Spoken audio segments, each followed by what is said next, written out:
It's a pleasure to be here. And I'm sort of going to very much carry along on the theme that Kathy started of talking about health benefits from plants. But I'm going to come at it, I'm going to talk really sort of pretty much exclusively about nutritional enhancement by GM. So I'm sort of going to talk unashamedly about our metabolic engineering and biotechnology. This is really quite irritating.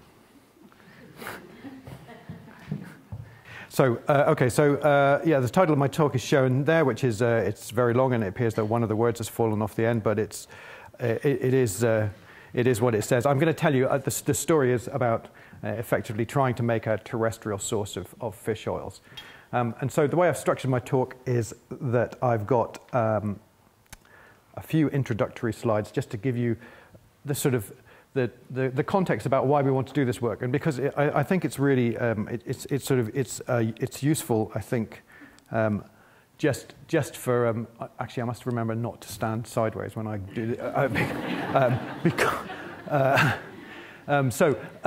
why we're interested in omega-3 long-chain polyunsaturated fatty acids. So I sort of use the term omega-3 long-chain polyunsaturated fatty acids and fish oils interchangeably, but the omega-3 long-chain polyunsaturated fatty acids are a particular particular type of fatty acid that are found in fish oils, and I'll tell you a little bit more about that in a moment. So this is one of the problems that is prevalent across, well, I say the Western world. Actually, it's prevalent across both the Western world and the developing world now as patterns of consumption change, is these epidemics of cardiovascular disease, metabolic syndrome, which is the precursor state, type 2 diabetes and obesity, which are diseases of metabolic diseases of overconsumption.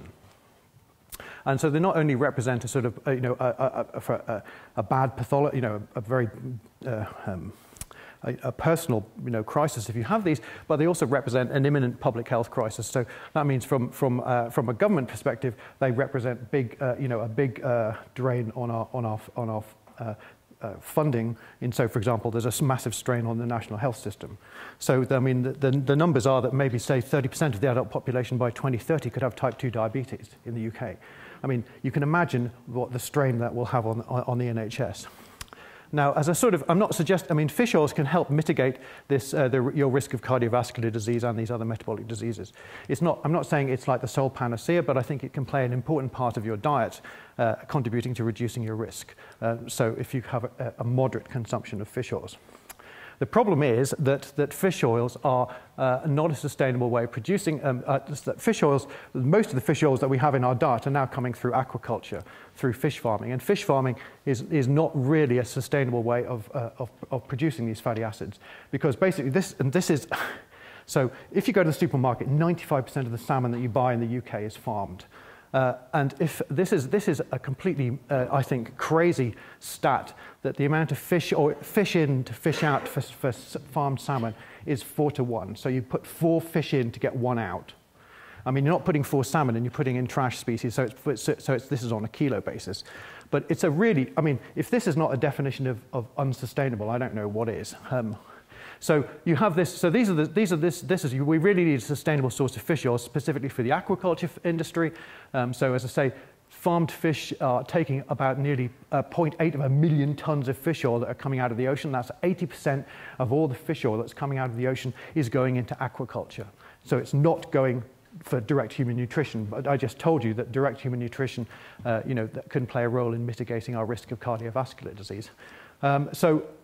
I'll tell you again in a minute, but primary producers of omega-3 long-chain polyunsaturated fatty acids are marine microalgae. So fish oils are not made by fish. I mean, this is like, just when you thought you maybe understood what I was saying, now he says that fish oils are not made by fish. But they're not. I mean, the marine ecosystem is basically full of microbes, which are at the very base of the food web, and these are the things that are making the omega-3 long-chain polyunsaturated fatty acids. Fish are just swimming around in this soup of omega-3s, and they're accumulating them by diet. And the difference is they are like us, that they don't have a capacity to make these omega-3 long-chain polyunsaturates. The difference is that they're in their ecosystem, in their environment. They're basically literally awash with them. So that tells you about the role that algae play in the marine food web. So all of these things, I think, push towards why we need a sustainable source of fish oils. This is the slide that I always show because it's about nomenclature for omega-3 fatty acids. And at this point, I usually start to sound mildly irritated because very often people will say to me, why have you been wasting 15 years of your life trying to engineer transgenic plants to make omega-3 long-chain polyunsaturated fatty acids? Do you not know that linseed, flax, has very high levels of omega-3 fatty acids? At which point I usually, well, depending on how I feel, I might sort of try and answer them politely, because I'm quite a polite person, as everybody will know, and say, actually, well, you are correct to say that flax and linseed, in fact, most vegetable oils have got omega-3 fatty acids in them, but they're not the very long-chain omega-3. They're not long-chain polyunsaturated fatty acids, of which these are the examples here. So long-chain means for fish oils, it's 20 carbons or more, or 22 carbons, and polyunsaturated meaning it's got 5 or 6 double bonds. And if you look over here, the omega-3s, which is, so we're using this notation as shorthand for omega-3 N3, it's 18 carbons, and it's got 3 double bonds. It is an omega-3 fatty acid, and that omega-3 notation just relates to the position of the terminal double bond on the fatty acid chain in relation to the carboxy end. But it doesn't necessarily mean that this type of omega-3 has any health benefits. In fact, it doesn't. It won't do you any harm. You could eat this stuff till it's coming out of your ears. I wouldn't recommend it because I think it would have some fairly catastrophic effects on your, what's the word I'm looking for? We won't dwell on what it might do, but I mean, so but it won't do you any harm, but you won't get the health benefits of having the omega-3 long-chain polyunsaturates that you find in fish oil. So you could only get those benefits, the reduced risk of cardiovascular disease, etc., by eating fish oils, not by chomping your way through kilos of vegetable oil. So this is the summary of what I've just told you. So basically, all of these things saying, okay, why the omega-3s are good for you, the omega-3 long-chain polyunsaturates are good for you, the marine web is overfished, it's got pollution, etc., etc. Plant oils lack the bioactive omega-3s, and so basically this is as I say, my pitch. We believe that transgenic plants engineered to accumulate omega-3s represent a viable, scalable alternative system, and scalable is a critical word there because we're interested in producing our stuff in transgenic plants in an agricultural system, and the beauty of agriculture as opposed to, for example, fermentation is it's really facile to scale. So you can go from 1 hectare to 1,000 hectares to 1,000,000 hectares, and basically the approach will be the same.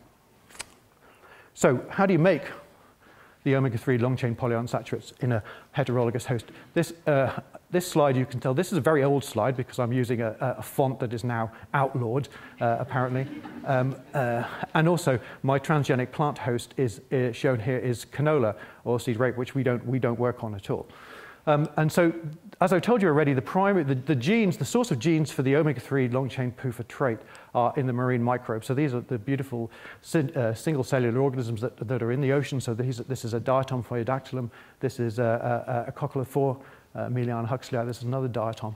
And so what we did to start this work, we embarked on a very extensive gene discovery program, trying to find the biosynthetic pathway for omega-3 long-chain polyunsaturated biosynthesis. And when we started this work, I was really surprised because I thought, actually, because it's such an important pathway, it would be well defined. And in fact, almost nothing was known about the genes that encoded this biosynthetic pathway and these enzymes. And so this is what we're trying to do. So what we want to do is convert, this is our vegetable oil up here, alpha-linolenic acid. This is the 18-3. The omega-3, but not the long-chain omega-3, and we want to convert it to either EPA or DHA. And so what we need to do is we put desaturators, because they put double bonds in, so they make it more unsaturated, polyunsaturated, and we put an elongase in, which elongates it and makes it longer.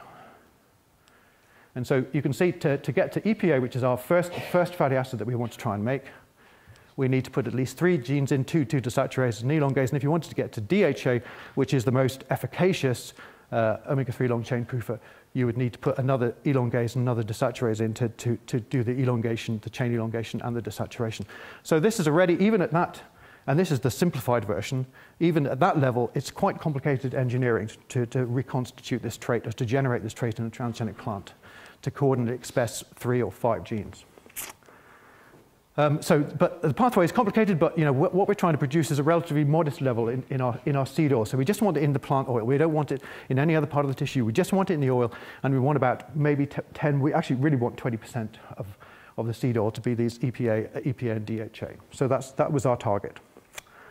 So it's tricky because the enzymes are integral ER membrane proteins, and there's almost no biochemistry known about them because they're really hard to work with and purify. So one other thing I have to tell you about is what I would describe the complex life of a fatty acid. So it's the super complicated life of a fatty acid, if you like, because basically what I'm showing you here is that I've shown you the biosynthetic pathway in the previous slide, and this is the sort of this is lipid metabolism that's going on, if you like, in parallel with the biosynthetic pathway. So each fatty acid, and I'm just showing you EPA here, is being moved around these different lipid pools, different lipid classes, which is also can help, but it can also confound your engineering, because it can basically strip your fatty acid out from its site of synthesis and drive it into a metabolic dead end where my enzymes that I've engineered aren't going to be able to access it. For example, if it gets trapped in triacylglycerol, ultimately we want our fatty acid to be in triacylglycerol, but if our biosynthetic intermediates on the pathway get trapped in triacylglycerol, then we can't get them back, and which means that we've effectively stalled or short-circuited our pathway. So this really summarizes, another complication, which is that in terms of this metabolism, we have what I termed termed substrate dichotomy, because the desaturases, so the two key enzymes are desaturation and elongation. Desaturation predominantly uses fatty acids that are linked to the phospholipids. So the enzyme only recognizes substrate when it is linked to the SN2 position of phospholipids, whereas the elongase only recognizes fatty acids when they're linked to the acyl-CoA. So these two classes of enzymes have different substrate requirements. But because we just want the pathway to work like that, but actually metabolically it's got a ping pong between these two different pools. And those two different metabolic pools are sort of the movement between them of the fatty acids is mediated by endogenous acyl transferases, acyl exchange enzymes. So that's another level of complexity. So I'm sort of trying to tell you it's quite complicated because it is quite complicated. So what we were trying to do and some of this I'm sort of also rationalizing this post hoc to try and make it tell you a moderately interesting story. But we realized to understand all of those problems and try and get past all those bottlenecks, we needed to really have a much in understanding of lipid metabolism in the organisms we were studying, which is why we set up a dedicated lipidomics platform in the group at Rothamsted, using triple quadrupole ion trap mass spectrometry and working at a whole range of different resolutions, either a sort of shotgun electrospray right down to the very targeted analysis in the acyl-CoA pool, using where you're measuring metabolites that are at sort of the femtomole level.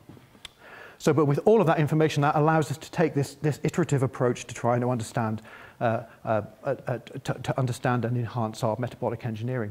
And I'm just going to give you a couple of examples of how we did that, and then I'll sort of move through the sort of the various phases that we've done with this work. So because we were sort of in the first phase of the work, after we got all the genes in our toolkit, we were then sort of using Arabidopsis as our sort of workhorse, because it was pretty straightforward to work with. And here, so this is what I think is quite old stuff, and we're only putting 3 genes or 4 genes or 5 genes into our transgenic plants. And these are genes under independent promoters and terminators. So they're all under seed-specific promoters. So this is complicated engineering. This is complicated metabolic engineering. These are not facile constructs to make, and they're not facile constructs to introduce into transgenic plants. And that's the bit that people forget about, is that you can make all these things, but you've also been able to get them stably integrated into plants. So anyway, we make these constructs. So these have got different desaturases and elongases and desaturases and more bits and pieces. And the key thing here is that by using these different constructs, so we're working iteratively and we're working systematically. So what we do is we're driving up the level of our target fatty acid here, which is EPA. So, you know, by these different iterations, we can go from sort of pretty much baseline levels up to a level that is, it's still not at our target, but we're driving up. It's getting better. But the problem is we've got this metabolic bottleneck. We've got this intermediate that we don't want, which is an omega-6 fatty acid, and it's accumulating at far, far higher levels even than our end product. So we clearly have a problem here. And so that, you know, for us, we have to try and understand how we could reduce the accumulation of that intermediate. And by taking the iterative approach, you can sort of swap out a number of the different components so that these bits are shared, and this is the desaturase, the delta-6 desaturase that kicks off the reaction. And by using different desaturases, you can find that you can get to the position now where actually your levels of EPA are still, they're creeping up. So you've got stuff here that's over 10%, but critically, the level of this problematic intermediate has gone down as well. So again, I mean, these are big constructs, and it's, you know, it's big experiments where you're making your population of transgenics, you're analyzing them, and this is just the total fatty acid profiles, but also we've put it through the Lipidomic platform, so we have a much better understanding of what's going on. Again, driving onwards and onwards with these different iterations. So this is, you know, a subsequent iteration where you have EPA levels that are now accumulating, sort of getting up to the level that you would want to see, which is maybe 16 or 17%. And you don't have the accumulation of this intermediate. So this is quite a clean trace. It's just making the omega-3 that you want. But that was just EPA. So if you want to go to DHA, then you've got to start putting even more genes in. So I mean, if you remember, although there's just 3 enzymes to get to EPA on the primary biosynthetic pathway, we actually, those constructs I showed you before had 5 or 6 genes in, and they were modifiers to skew these are desaturases to skew you over to the omega-3 pathway, and so preclude the accumulation of omega-6 fatty acids. So getting to DHA, you're going to have to put even more genes in, and now this is where it gets really complicated. So these are constructs here again. So this is just showing the promoter, a bit more detail. So promoters, gene of interest, terminator. So you can see this has got 6 transcription units, and for plus DHA, you're actually bolting in another two more genes all with their own independent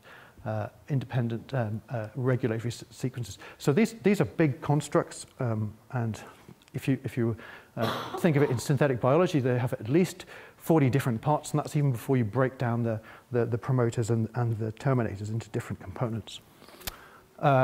This is DHA in Arabidopsis. Actually, it sort of doesn't work very well, but I'll tell you in a minute that we got past that. So that's it. You can make DHA in Arabidopsis, but it's not really worth writing home about. What we really wanted to do, having done all the stuff in Arabidopsis as our proof of concept, was to translate, to move from a model into an actual crop.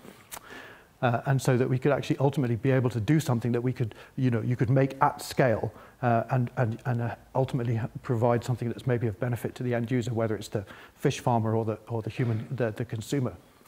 So we're very interested in Camelina. Camelina sativa is a brassicaceae. It's an oilseed. It's an oilseed crop grown in North America as a biofuel. Yeah, if you like, it's a cousin of canola, but it doesn't actually look like canola oilseed rape because it's got capsules, which is also advantageous. It grows. Its yield is not. It's a little bit down compared to canola, but it has some other advantages. It's not so nitrogen hungry. So this is again, this is our representation of how we ran the metabolic engineering in Camelina, and in fact, what we realized was Camelina is so easy to work with. We now don't do anything in Arabidopsis because Camelina is an absolute joy to work with. So we're using here's our big constructs. We're doing floral infiltration, so it's not a tissue culture step, which is unlike pretty much all of the other brassica transformation protocols. You do floral infiltration, you use DS Red to select your seeds, and you can screen, you do lipidomics, and you just go round and around this circle. And this is why Camelina is great. This is its life cycle. So at 60 days, it's already flowered and it's already set seed. So you could grow 3 generations of Camelina in a year without any problem at all. So it's really rapid, and it's great for doing this iteration that I've told you about. And so, you know, and one of the other beauties of Camelina was that we were comparing, you know, so we put the constructs that we'd got to work nicely in Arabidopsis into Camelina, and it turns out that Arabidopsis as a model system is actually quite a rubbish model system because it's completely underrepresented what you got in Camelina. So if you remember, maybe the best we got in Arabidopsis for EPA, our target fatty acid, was 16 or 17%. Well, we're getting almost double that in Camelina. So this is bulk fish oil. So this, I'm showing you some pie charts here. This is wild-type Camelina oil. It obviously doesn't make EPA, it doesn't make omega-3 long-chain PUFAs, but it does make alpha-linolenic acid. And this is a bulk fish oil, so this is what we're comparing against. In fact, this is not bulk fish oil. This is a good quality fish oil, which has got about 13% DHA and EPA. In our construct here, where we're just trying to make EPA in this one, you can see that average level of EPA was 24%, and the highest levels we saw was over 30%, which is remarkable. So this is making a lot of this omega-3 long-chain polyunsaturated fatty acid. And this is the one that I'm most proud of, because this is where we're trying to make EPA and DHA. So we put the big construct in, which has got 7 or 8 genes. Again, I'm comparing with fish oil, and this is our best example of plant making DHA and EPA. So in fact, the slices of the pie are pretty much exactly the same. In fact, you've got slightly more DHA here. So this is, if you like, this is the terrestrial source of omega-3 long-chain PUFAs, the terrestrial source of fish oil. So, which is sort of great. And I think probably the last time I talked about this, somebody said that basically it sounded like I'd announced my retirement, which obviously brought a massive cheer from the audience. But I haven't, so because there's still stuff to do. So, but this is just, if you like, this is what they look like. So this is the wild-type Camelina. This is the EPA line and the DHA. What they look like is they look exactly the same as the wild-type. So there is no there's no phenotypic difference or performance difference that we can see in the glass house. But you would expect that because we're using seed-specific promoters to drive the trait. In the last couple of minutes, I'll just tell you a little bit about when you look at the trait for making, this is the DHA trait. So it's got, these are the 3 primary biosynthetic, these are the 3 genes that make EPA. This is the elongase and 2 desaturases. This is the 2 genes that make DHA, so this is the subsequent desaturation and elongation. And then you have these 2 extra desaturases that are in there. One is shunting omega-6 fatty acids over to the omega-3s, and this is one that's driving more substrate for the whole front end of the pathway. So you have these 7 biosynthetic activities. They're all driven off different seed-specific promoters, tissue-specific promoters. All the genes have been coded and optimized for expression in plants, because if you remember, I told you that most of these genes came from either diatoms or microalgae, or there's a couple of oomycete genes in here as well, but they've all been coded and optimized for expression in plants. And so the construct is designed to minimize transgene silencing. So this is just a schematic of how we do that. We know that it integrates randomly. We're using agrobacterium to deliver these big, large constructs, but they're very stable. So it's stable for, we've taken these things down multiple generations in Camelina, and it's a very stable trait, and we don't see any of these problems relating to silencing or anything like that, hopefully because we've designed our construct. So, but having said all that, it's difficult we have no significant empirical data to inform the construct design. We're basically saying, well, it works, but we don't want to tinker around with it and make it not work, because that would be stupid. There's an issue that actually is a problem across a whole lot of plant biotechnology. There's a lot of intellectual property that covers aspects of the technologies that we're using, for example, even aspects of the transformation protocol using agrobacterium. And really, for us, this is the critical thing. The challenge is to facilitate the smooth interaction of our less than 10 transgene-derived activities with the 1,000+ endogenous metabolic reactions that are going on in the seed. So really what we're trying to do is integrate our little bit of, our extra bit of a pathway into this whole sort of,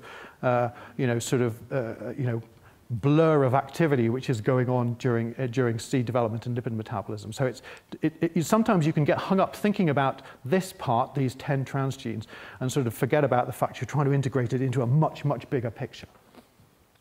So, and I think that's really, really important. But actually, having said all that, we don't really know enough about how those metabolic networks are organized. So, where are we going next? So, we can show we can make these GM plants non-native fatty acids in our transgenic Camelina. So this is our sort of to-do list. Some of it is actually it's our already done list. So we need to determine the stability of this novel oil. We have some data on that, and it seems pretty stable. The oil does not smell of fish, before anybody asks. It smells slightly of cabbages, but that's because it's a brassicaceae. We've applied to carry out a field trial at Rothamsted to field trial our Camelina.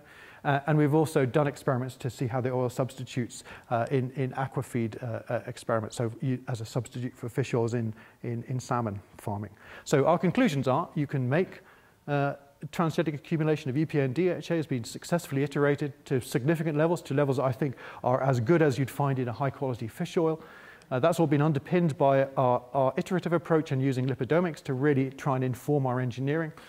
And we clearly, what I said already is that this idea of metabolic context is really critical to the whole thing working. But we're sort of slightly intellectually frustrating. I'm not sure that we could really tell you why it works so well, or why it works better in Camelina than it does in Arabidopsis. I think that's a critical thing. I just want to show you this screenshot from. So we applied for a field trial to DEFRA to trial our Camelina in the field.